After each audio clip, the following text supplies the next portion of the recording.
Hello guys, welcome back. This is your boy Adamslink. Hope you guys slept well. Happy weekend. Please try as much as possible to like this video, comment, share it on all social platforms. Follow me on Instagram, Twitter, Facebook, adamslinkmedia. Make sure you subscribe and click that bell notification to get updates anytime, any day I upload.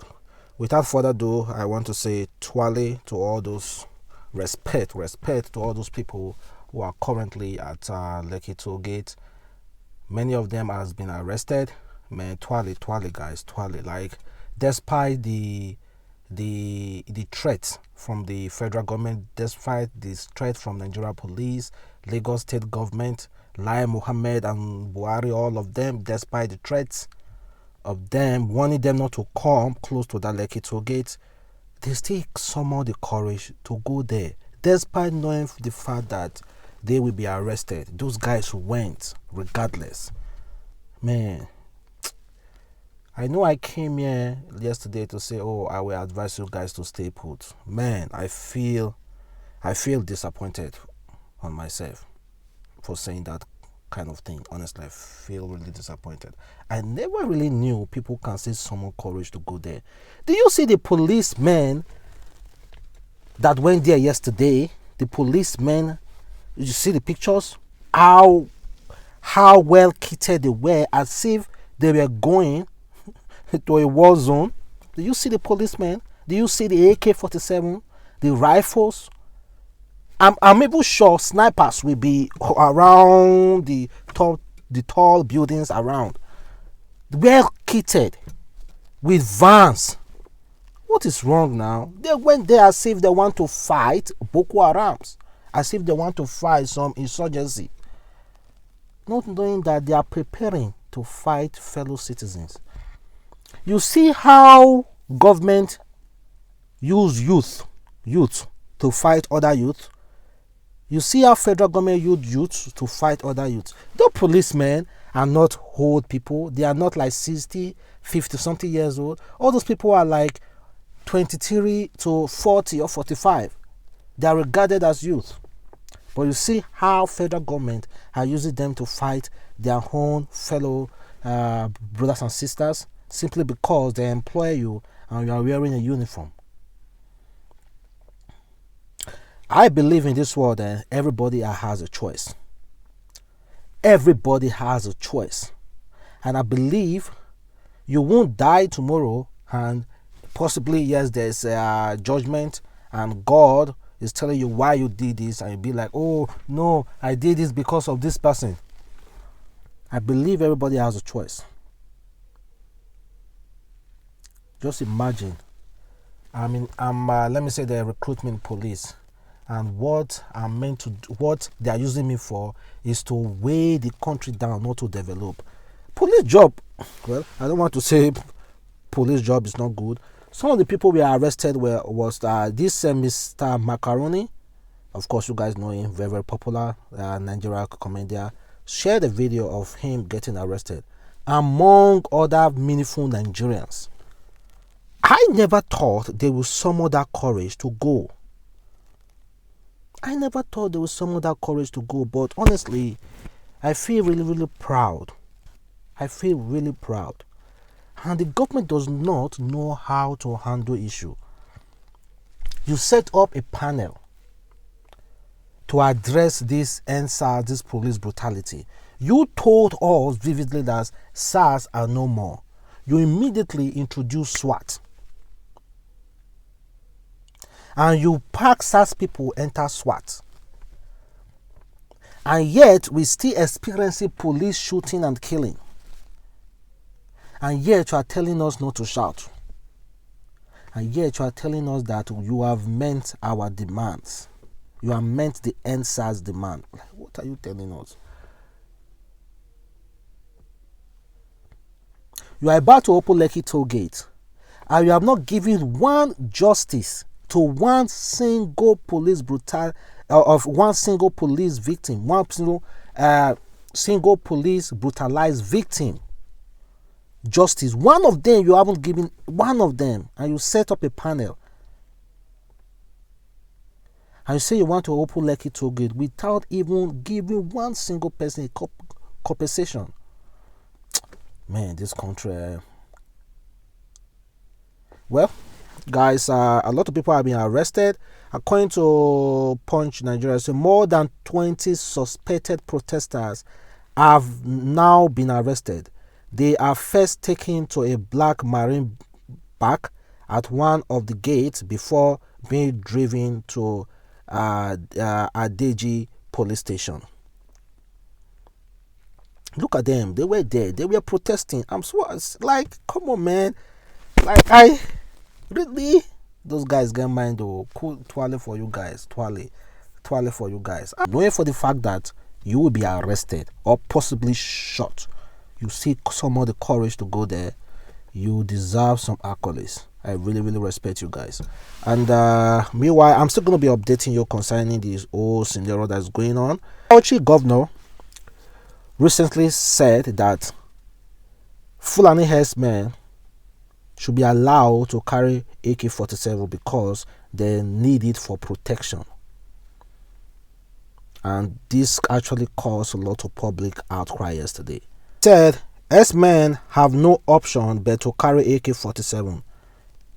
It's for self-protection. Governor Bala Mohammed.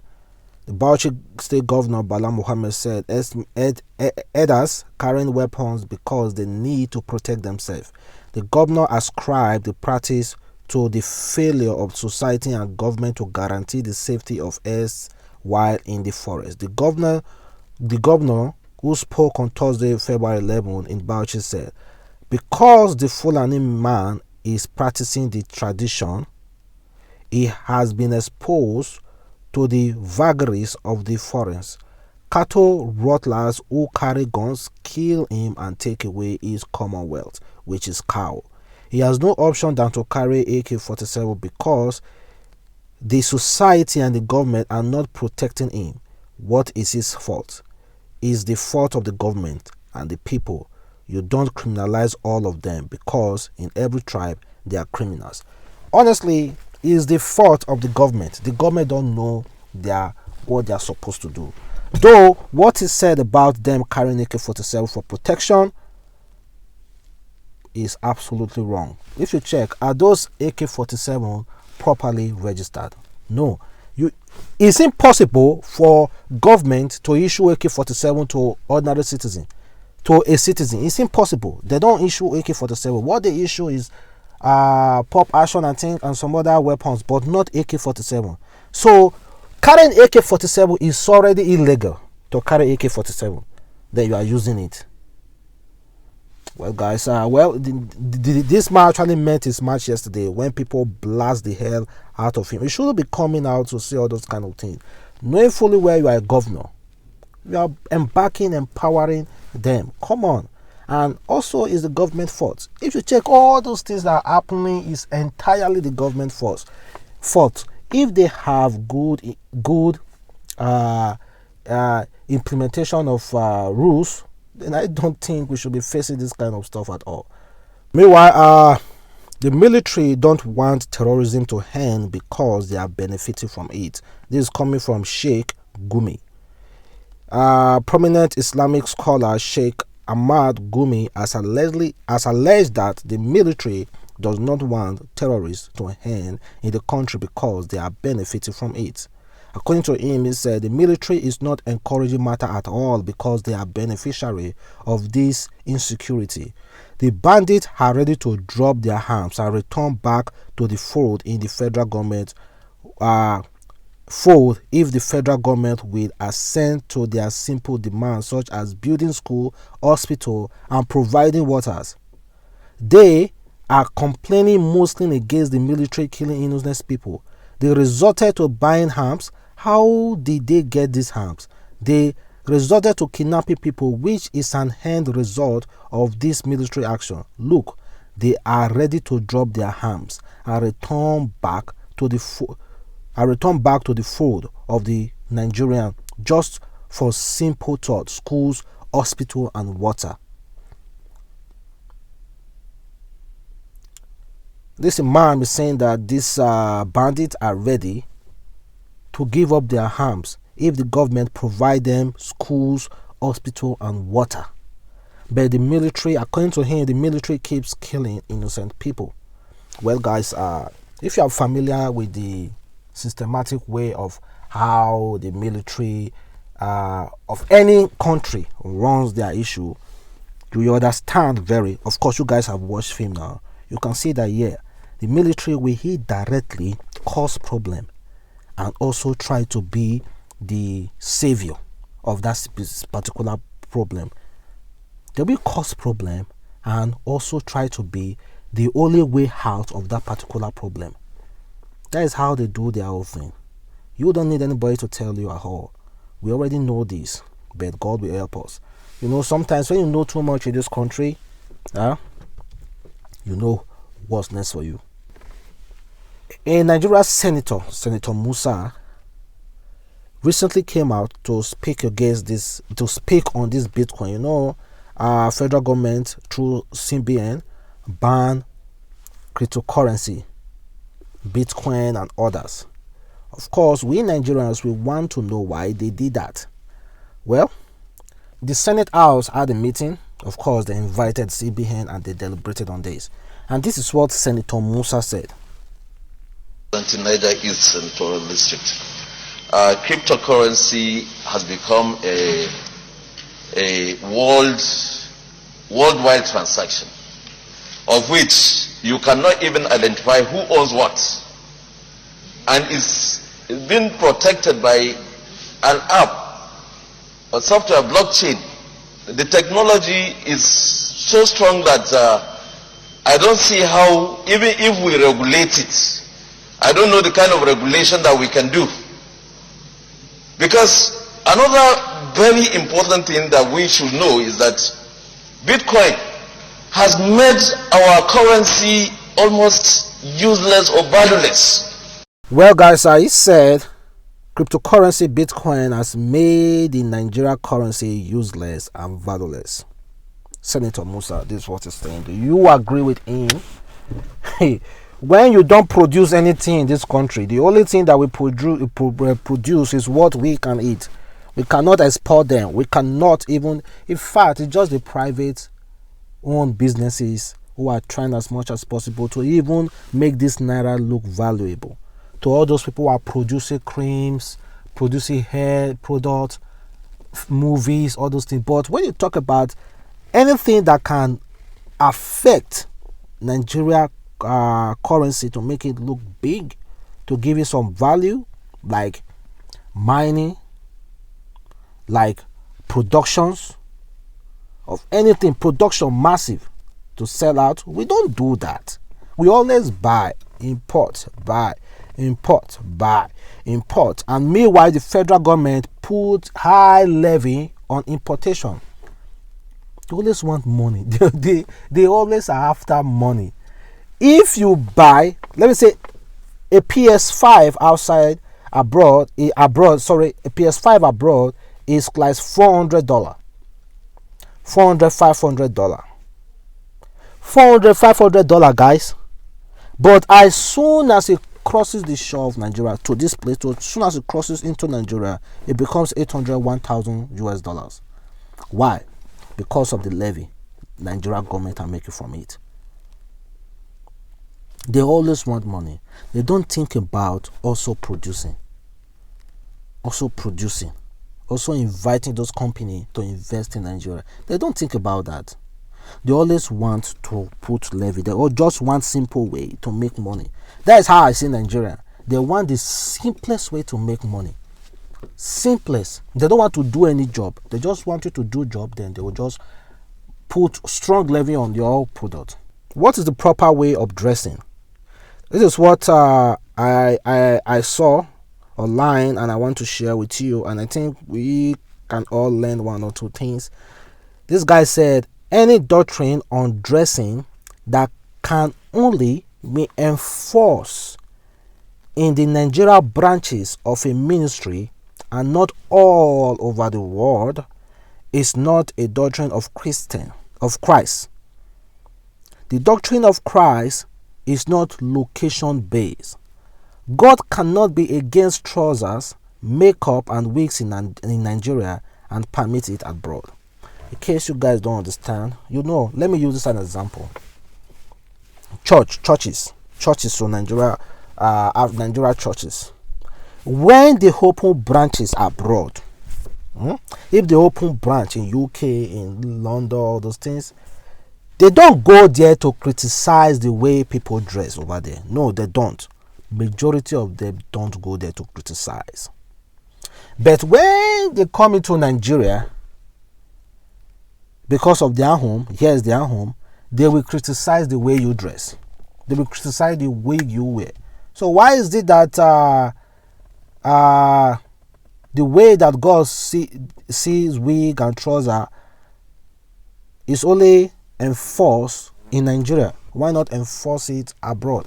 He said, God cannot be against trousers, makeup, and wigs in Nigeria and permit it abroad. Because the pastor, they will go there, preach to people who are wearing wigs, wearing short trousers, all those things in church. They have no problem with that. But when they come to their own home, they will criticize and criticize and criticize and criticize it. Criticize it here and criticize it there. And also, we should all pray for Peruzzi. Peruzzi seems to not be doing well. According to him, he says, so PRI show my spine is effed. Doctors say not to stress.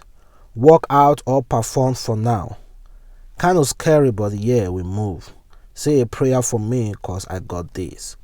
Well, it seems like his spinal cord has some serious issues. Well, according to him, doctors said he should not stress about it, that he should work out or perform for now. And of course, I hope everything just go well with him. You know, there are some sickness anybody shouldn't pray for. Normal headache, all those things, okay. But there are some serious sickness that anybody's, like spinal cord, is not what anybody should use to play at all. So I pray that he can't be able to get away from this illness. And NIN and voters card will soon be, in fact, it's now compulsory if you must open bank account. NIN and voters card, according to say, NIN is mandatory for bank account opening. Voters card others. So if you want to open a bank account now, you must need your national identification card to open it, and maybe voters card as well. National identification card is compulsory. That means you must have it. Without it, you cannot open. So I don't know if all those people with old accounts, if it's gonna be like, if the accounts will be closed down, or they will ask them to re-verify their account. I don't know that yet. That information wasn't given yet, but it said that maybe for new accounts, people who are opening new accounts, is now compulsory. Well, so be it. And this is what Vice President Yemi Osinbajo's daughter said about he said, why the rich don't marry the poor. Someone asked her this question online, and she responded saying, I don't believe that people end up marrying people who they are around and have access to. So maybe they don't get the chance to get to meet or know them. Yeah, I kind of like believe that, because it's people that you meet every day that you are familiar with. That's the kind of people that you might end up with. So you don't expect a very, very filthy rich man's child who has not gone out there before to see any low life. If I mean low life, not that low life, well, don't pick on first from it. Or if you see any low life person, middle class or poor people, he doesn't really, has never tested how it feels to be poor, or maybe mingle with them a lot, become friends. You don't expect them, you don't expect him or her to marry all those kind of people, because they don't relate, they don't mingle together. So rich people mingles with rich people. That's just the fact. And because they mingle together, they see each other a lot, they tend to fall in love with each other and get married. So you don't expect, it's rare you see a poor guy marrying a rich guy, a filthy rich woman, or a poor girl marry a filthy rich guy. But I think with social media is getting us closer now. The best place for a poor guy or a poor lady to marry a rich guy, a rich lady is on social media, because social media like to bring us closer together. So discrimination on Igbos. This is coming from